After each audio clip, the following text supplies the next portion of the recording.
So guys, nandito tayo ngayon sa Salcedo's Lomi House. Patitikman natin yung pangmalakasan nilang lomi dito. Nila, sibuyas nila. Solid. So guys, ito yung lomi nila dito. May chicken skin, may chicharon bulaklak, may atay. Tapos may kikiam. Yung homemade kikiam nila, saka itlog ng pugo. Oh, chicharon bulaklak nila, solid. Ang lutong. Ayan o.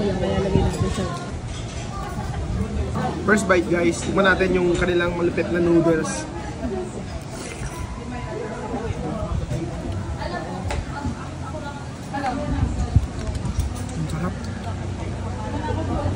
Solid. Natin ito chicken skin.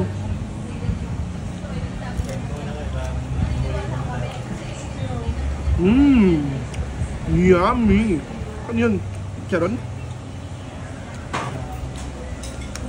Ito naman guys yung siomay nila dito. Big siomay nila, ang laki.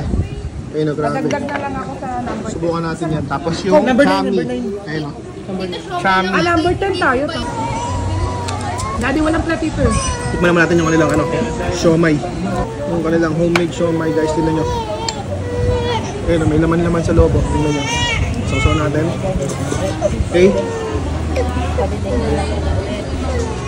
Thank you. Kami ba yan? Sarap. Tingnan natin. Kalaeng. Busog. Kalasa ng kalasa.